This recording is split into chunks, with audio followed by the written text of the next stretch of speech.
Rota 66. Deus permite que o ser humano haja dentro de uma determinada liberdade, porque se Deus fosse interferir em cada circunstância e situação, ninguém faria praticamente mais nada.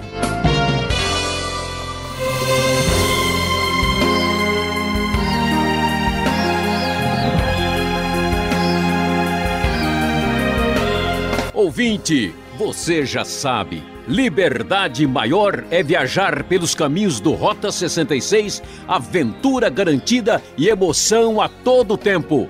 Seguimos pelas veredas do primeiro livro de Samuel, no Antigo Testamento, capítulos 21 e 22. O professor Luiz Saião conta um episódio triste das peregrinações de Davi pelo sul da Palestina, entre fugas e loucuras. Esse é o assunto da nossa aula. Por que será que quanto mais oramos, mais assombração aparece? Problemas, lutas e tragédias parecem ser as marcas da vida do servo de Deus? E você já sabe, eu sou o Beltrão e você é o meu convidado para mais essa etapa da nossa expedição ao mundo bíblico. Como você sabe, Saul está desesperado, está doido de raiva para matar Davi. Davi está numa situação difícil, depois de ter sido informado por Jonatas que Davi estava realmente em perigo diante da raiva, do ódio, da decisão de Saul de matá-lo. Davi então resolve fugir. Sim, fuga total em alta velocidade. Davi resolve ir para tentar salvar a sua própria vida. E, na verdade, Davi está em dificuldade, ele tem corrido de um lugar para outro, e aqui no capítulo 21, 22, nós vamos ver que Davi vai para Nob, que é uma cidade ainda perto de Jerusalém, na região de Judá. Depois ele vai para Gate, que é a região dos filisteus, um pouco mais ao sul. Lembre-se que ele sai de Gibeá, vai para Ramá, depois a Nob, agora vai para Gate, depois vai para a caverna de Adulão e vai para bem longe depois, para a região de Mispá, que fica lá do outro lado do Mar Morto, muito além da região de Israel mesmo, já na terra de Moabe. E veremos então a fuga tremenda de Davi em alta velocidade, fugindo para salvar a sua vida da ira de Saul. E como podemos ver no capítulo 21, o texto nos diz que Davi foi falar com o sacerdote Aimeleque em Nob, Aimeleque chamado também de Aías em outros textos do Antigo Testamento. Aimeleque tremia de medo quando se encontrou com ele, conforme lemos na Nova Versão Internacional da Bíblia, e perguntou: por que você está sozinho? Ninguém veio com você? Davi, inseguro, apavorado, não fala o que realmente está acontecendo. Ele responde o seguinte: o rei me encarregou de uma certa missão e me disse: Davi prefere mentir. Ninguém deve saber coisa alguma sobre sua missão e sobre as suas instruções. E eu ordenei aos meus soldados que se encontrassem comigo num certo lugar. Agora, então, o que você pode oferecer-me? Dê-me 5 pães ou algo que tiver. Davi, inseguro, fugindo para salvar a vida, acaba mentindo para o sacerdote e vai ali pedir algum tipo de suprimento. Ele pede pão para comer, para poder vencer a sua fome. O sacerdote então responde a Davi o seguinte: eu não tenho pão comum, somente pão consagrado, os pães que eram dedicados ao Senhor, que eram chamados em algumas versões de pães da proposição, são os pães da presença. Se os soldados não tiveram relações com mulheres, recentemente podem comê-lo. Na verdade, o sacerdote está sendo mais do que bondoso e considerando a importância da missão, porque, na verdade, esses pães não poderiam ser comidos assim, dessa maneira. Davi respondeu certamente que não, pois esse é o nosso costume sempre que saímos em campanha. Não tocamos em mulher. Esses homens mantêm o corpo puro mesmo em missões comuns, quanto mais hoje. Aqui é mais claro Aqui Davi está dizendo a verdade, não quer dizer que os homens, inclusive, estão somente com ele, andando para toda parte, fugindo com o próprio Davi. Então o sacerdote lhe deu os pães consagrados, visto que não havia outro além do pão da presença, que era retirado de diante do Senhor e substituído por pão quente no dia em que era tirado. Então, diante dessa situação, nós temos um problema que surge inesperado. Um dos servos de Saul, que era um edomita chamado Doeg, estava ali. Talvez Doeg estivesse fazendo alguma coisa especial. Alguns acham que ele talvez estivesse com lepra ou então cumprindo algum voto. O texto diz que ele cumpria seus deveres diante do Senhor. Davi então perguntou a Aimeleque: você tem uma lança ou espada aqui? Eu não trouxe a minha espada nem qualquer outra arma, pois o rei exigiu urgência. O sacerdote diz: olha, a espada de Golias, o filisteu que você matou no vale de Elá, está enrolada num pano atrás do colete sacerdotal. Se quiser, pegue-a, não há nenhuma outra espada. Davi disse: não há outra melhor, dê-me essa espada. Assim, Davi consegue então uma arma, acaba enganando o sacerdote e resolve prosseguir na sua fuga com medo de Saul. E ele vai agora para Gate. Lembre-se, Gate é uma cidade dos filisteus. É uma cidade dos grandes inimigos de Israel. Davi vai como quem quer buscar uma espécie de emprego no meio dos filisteus. Ele está se oferecendo assim para ser uma espécie de soldado que vai trabalhar como um mercenário. E quando ele chega lá, os conselheiros de Aquis, que é o rei da cidade dos filisteus, diz: escuta, não é este o Davi que nós ouvimos falar, que as mulheres cantavam, Saul abateu milhares e Davi dezenas de milhares? E aí, diante desta circunstância, Davi ficou apavorado, não sabia o que fazer, pois se já estava aí no meio das suas fugas, Davi, nesta hora, preparou-se para as suas loucuras. Sim, meu querido ouvinte, literalmente loucuras, com medo de morrer nas mãos do rei filisteu.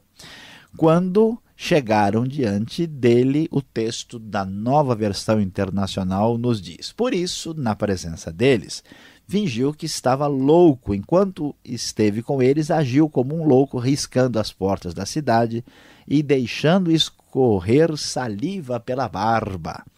Aquis disse a seus conselheiros: vejam este homem, ele está louco. Por que trazê-lo aqui? Será que me faltam loucos para que vocês o tragam para agir como doido na minha frente? O que ele veio fazer no meu palácio?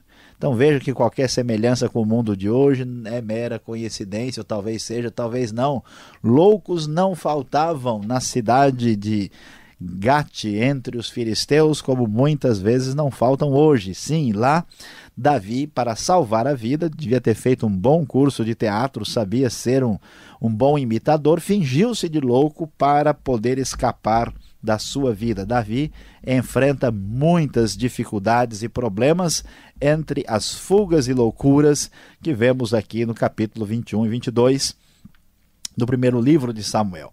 Assim, Davi continua. Ele sai de Gate, vai para a caverna de Adulão, encontrar-se ali naquela região. Quando seus irmãos e a família de seu pai souberam disso, foram lá para encontrá-lo. Juntaram-se a ele todos que estavam em dificuldades, endividados, os descontentes, e ele se tornou líder deles. Havia cerca de 400 homens com ele, pessoas que estavam assim marginalizadas na sociedade, com muitos problemas, encontraram em Davi uma liderança. Davi foi para Mispá, em Moabe, e foi encontrar-se com o rei de Moabe, muito longe, já bem na região sudeste da Palestina, para além das fronteiras, lá em Moabe. E ele então pede: posso deixar meu pai e minha mãe virem para cá e ficarem comigo até que eu saiba o que Deus fará comigo? E assim ele os deixou com o rei de Moabe, e lá eles ficaram enquanto Davi permaneceu na fortaleza. Davi fez isso porque, lembre-se, ele é descendente de Ruth, moabita, e talvez tivesse ainda vínculos, porque em última instância ele também tem uma origem moabita. No entanto, o profeta Gade lhe dá um aviso e disse: não fique na fortaleza, vá para Judá. E Davi então foi para a floresta de Herete. Depois de tudo isso ter acontecido, olha só o que vamos encontrar no texto. Um desastre terrível decorrente do que havia acontecido no episódio quando Davi mentira para o sacerdote. Saul ficou sabendo que Davi e seus homens tinham sido descobertos. Saul estava sentado com a lança na mão, debaixo da tamargueira na colina de Gibeá, com todos os seus oficiais. E o que acontece? Diante da conversa, da discussão sobre o que haveriam de fazer com Davi, Doeg, o edomita que estava com os oficiais de Saul, disse: vi o filho de Jessé chegar em Nob e encontrar-se com Aimeleque, filho de Aitube. Aimeleque consultou o Senhor em favor dele. Também lhe deu provisões e a espada de Golias, o filisteu. Saul, totalmente transtornado, dominado por uma verdadeira paranoia, não perde tempo. Olha só o que ele faz. O texto vai nos dizer: o rei mandou chamar o sacerdote Aimeleque, toda a sua família, e chegaram diante do rei. E então Saul lhe disse: por que vocês conspiraram contra mim, você e o filho de Jessé? Por que você lhe deu comida e espada e consultou a Deus em favor dele, para que se rebelassem contra mim e me armasse cilada, como ele está fazendo? Aimeleque respondeu ao rei: quem dentre todos os oficiais teus é tão leal quanto Davi, o genro do rei, capitão da sua guarda pessoal e altamente respeitado em sua casa? Será que foi essa a primeira vez que consultei a Deus em favor dele? Certamente que não. Que o rei não acuse a mim, seu servo, nem a qualquer um da família de meu pai, pois seu servo nada sabe acerca do que está acontecendo. Mas Saul não quis conversa, dominado pela sua maldade, pela sua inveja, pelo seu ódio, pelo seu desejo de matar. Mais uma vez cede ao pecado que domina a sua vida. Com certeza você será morto, é o que ele diz. Aimeleque, você e toda a família de seu pai. Em seguida, o rei ordenou aos guardas que estavam ao seu lado: matem o sacerdote do Senhor, pois eles também apoiam Davi. Sabiam que ele estava fugindo, mas nada me informaram. Contudo, os oficiais do rei recusaram erguer as mãos para matar o sacerdote do Senhor. Veja como Saul está cada vez mais enfraquecido. Então o rei ordenou a Doeg: mate os sacerdotes. E ele, o edomita, os matou. E naquele dia matou 85 homens que vestiam túnica de linho. Além disso, Saul mandou matar os habitantes de Nob, a cidade dos sacerdotes, homens, mulheres, crianças recém-nascidas, bois, jumentos e ovelhas. O Saul que desobedeceu a Deus para fazer isso, no caso dos amonitas, agora não tem pena dos sacerdotes do Senhor e da sua própria cidade. Entretanto, Abiatar, filho de Aimeleque e neto de Aitube, escapou e fugiu para juntar-se a Davi. E ele contou que Saul havia matado o sacerdote do Senhor. Então Davi disse a Abiatar: naquele dia, quando o edomita Doeg estava ali, eu sabia que ele não deixaria de levar a informação a Saul. Sou responsável pela morte de toda a família de seu pai. Fique comigo, não tenha medo, o homem que está atrás de sua vida também está atrás da minha, mas você estará a salvo comigo.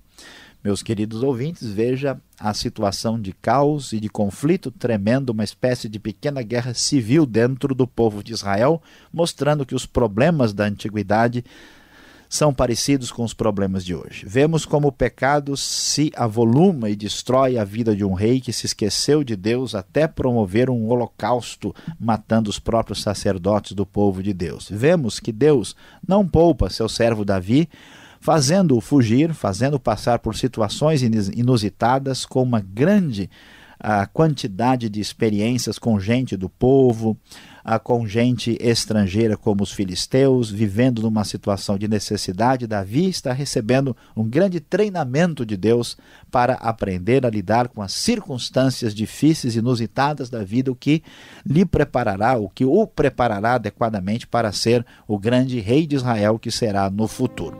Continue conosco, você ainda tem muita coisa boa e interessante a aprender aqui no Rota 66.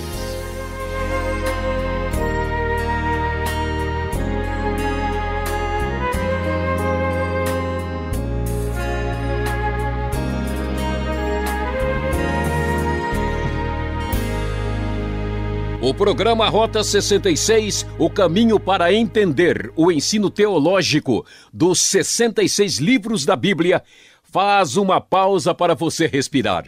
A aula de hoje fala sobre entre fugas e loucuras. são os capítulos 21 e 22 do primeiro livro de Samuel. O Rota 66 tem produção e apresentação de Luiz Saião, redação Alberto Veríssimo e na locução eu, Beltrão, numa realização transmundial. E marque lá, Caixa Postal 18.113, CEP 04626-970, São Paulo, capital. Correio eletrônico, rota66@transmundial.com.br. E você já sabe, ainda temos mais alguns minutos para comentar essa verdadeira caçada. Vamos acompanhar?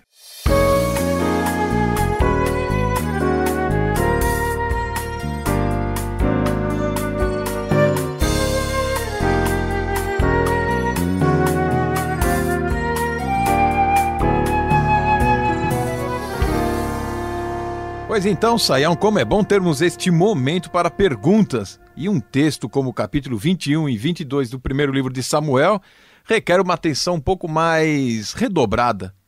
Por que Deus não ajuda Davi e evita toda essa tragédia, esse sofrimento, esse caos que acontece nesse momento da história da vida do Israel bíblico? Pois é, pastor Alberto, de fato nós vamos ver que Davi enfrenta uma situação muito difícil e Deus não interfere nisso. Veja que, em primeiro lugar, é importante destacar que Deus permite que o ser humano haja dentro de uma determinada liberdade, porque se Deus fosse interferir em cada circunstância e situação, ninguém faria praticamente mais nada. Então Deus, inclusive, responsabiliza os seres humanos pelos seus atos, porque eles têm liberdade de ação e de escolha. Então Deus não impede que Saul faça o mal, mas Deus vai cobrar esse mal de Saul, né? E vamos lembrar que a realidade nossa deve ser encarada do ponto de vista da eternidade, não somente dessa vida. Isso é uma doutrina que vai aparecer claro no Novo Testamento, mas não deixa de ser realidade absoluta mesmo aqui nesse contexto. E também vamos ver que para Davi isso está sendo um grande treinamento, um grande momento quando ele vai enfrentar as circunstâncias mais difíceis que vão prepará-lo para a vida posteriormente. E ele é obrigado a se fingir de doido, ele é obrigado a se enfiar em caverna, ele é obrigado a até atravessar a fronteira, e ele é obrigado a se envolver com vários tipos de pessoas, o que no final lhe capacitará a ser o rei que ele se tornou posteriormente. Então, essa tragédia e esse sofrimento, tudo que acontece, Deus continua no controle e está ensinando Davi. Mas uma situação dessa, veja que coisa, um homem chamado por Deus, Davi, ele tem que encontrar com esse tal Doeg, um edomita. Gente ruim essa, hein, Saião? Quem era esse fulano aí, esse dedo duro? Pois é, nós não temos informação muito objetiva a respeito dele. Há a sugestão, por exemplo, que ele teria ido para o Nob, para o sacerdote Aimeleque, para tentar se purificar de alguma coisa. Talvez ele estivesse doente, talvez fosse uma outra situação. Há uma referência a ele no Salmo, mas nós sabemos que ele era edomita. Então, se ele é edomita, ele não pertence ao povo de Deus, ele é descendente de Esaú, e é impressionante quando nós vamos ver lá a matança, né, o extermínio do sacerdote do Senhor. Os oficiais de Saul se recusam a tocar, né, porque eles sabem que os sacerdotes do Senhor não estão, né, chamando maldição. E o Doeg vai lá, até porque uma pessoa que não teme a Deus, não sabemos nem qual é o enfoque de fé que esse homem tem, faz todo tipo de maldade. Isso mostra para a gente que Saul está assessorado de gente que não tem nenhuma ligação com Deus. Como Saul desprezara o Senhor e a sua palavra, ele não faz nenhuma cerimônia em ter gente ao seu lado, né, o assessorando, que tem o mesmo tipo de perfil, mostrando o desastre que é a presença desse, como você disse, desse homem que é gente ruim, né, causando tudo isso. Agora, Davi, ele mentiu e causou tanto problema aí na cidade de Nob. Foi isso, então, a tragédia? Olha, muita gente tem uma leitura errada da Bíblia. A gente imagina que Davi, até o pessoal pensa, não, olha, o Rota 66 vai entrar agora em defesa de Davi para mostrar como ele é um homem maravilhoso, um servo do Senhor. Davi era gente, normal, comum. E ele fez várias coisas erradas e cometeu aqui um erro. Ele mentiu para o sacerdote. Ele poderia, né, ter aberto o jogo, mas ele estava dominado pelo medo, receoso, resolveu inventar uma história, que ele estava numa missão, que ele precisava de apoio, de ajuda, né, e talvez aí, principalmente porque o pessoal estava com fome, né, que é a questão, o sacerdote foi lá, ajudou Davi. E ele percebeu, o Doeg lá, devia ter tomado uma atitude, não fez, ele se omitiu, deixou para depois, ele está preocupado com ele, como fugir, como escapar, e tudo isso aconteceu. Ainda bem que a ficha caiu para o Davi, né? Davi, mais tarde, quando ele sabe de tudo, quando o filho do sacerdote escapa, né, e vai ficar com ele, o Abiatar, ele diz, eu sou responsável por isso. Então o problema não é exatamente ser frágil, ser humano, pecar e errar. O problema nem é tanto observar as consequências do pecado, do erro. O problema é assumir isso e tomar uma atitude. O que é interessante em Davi, quando ele soube de tudo, ele assumiu. Diferente de Saul, por exemplo, né, que faz exatamente o contrário. Ele falou, olha, eu pisei na bola, né, numa linguagem bem popular e comum. Eu fiz as coisas de maneira indevida, sou responsável por isso. E Davi então diz, agora fique comigo que eu vou te proteger, consciente do que havia acontecido. Você agora mencionou que Saul, ele cercou-se de homens ruins, de uma certa estirpe baixa. Mas no capítulo 22, verso 2, diz que Davi não era muito diferente. Veja só aqui. Achavam-se ali homens em aperto, endividado, amargurados de espírito, né? Quem eram essa boa gente que seguia Davi, hein? Pois é, Davi está como fugitivo. Está aí numa situação de escapar para, né, proteger e salvar a própria vida. E agora, quando ele vai lá para a caverna de Adulão, tem um monte de gente que está numa situação de marginalidade em relação à sociedade. Não necessariamente esses homens são gente ruim, no sentido sociológico do termo. São pessoas em dificuldades, pessoas descontentes, endividadas, gente que durante essa monarquia opressora e problemática não está se enquadrando e está, né, querendo aí uma revolução, até quase que política. Está fora do mercado. Está fora do mercado. Eles encontram Davi e dizem, ó, esse cara vai ser o nosso líder, vamos acompanhá-lo, né? É claro que essa turma aí não parece ser gente assim muito maravilhosa, não. Mas o que é importante observar aqui é que Davi vai se envolver com gente do povo. Povão mesmo, gente assim que está numa situação endividado, com problemas. Isso vai ser fundamental para que Davi seja rei de todo mundo, né? Que ele não venha a governar somente para uma classe superior e ele entenda a realidade das pessoas. Isso é fundamental para quem vai ser rei e essa oportunidade Deus provê para ele aqui. Ele está com eles, não quer dizer que ele siga a ideologia e o pensamento deles. Tá certo, Sayão, obrigado pela explicação. Você está nos acompanhando. Nós já estamos chegando no final. Fique mais um pouco. Vem agora a aplicação do estudo para você.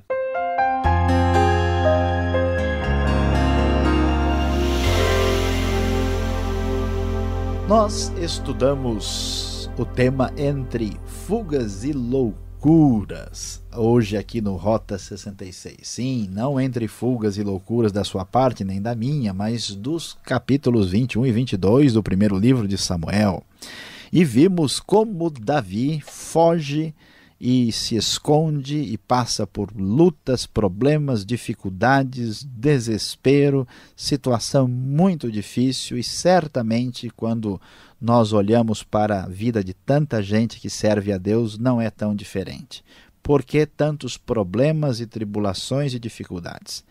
Não devemos ficar desanimados. A verdade que aprendemos aqui é que problemas e tribulações fazem parte do plano de Deus. Deus permitiu e até mesmo conduziu a vida de Davi através de muitos problemas e tribulações para que ele fosse treinado para ser o rei que ele se tornou depois. Não fique chateado, não fique aborrecido, não desanime, porque problemas e tribulações na sua vida também estão debaixo do controle soberano e absoluto do nosso Deus de amor. Ah, que pena! Rota 66 de hoje chegou ao fim. Esperamos você aqui nessa emissora e horário com trabalhos técnicos de Paulo Batista. Eu, Beltrão, vou me despedindo. Obrigado, gente, e até o próximo Rota 66. Mais informação no site transmundial.com.br.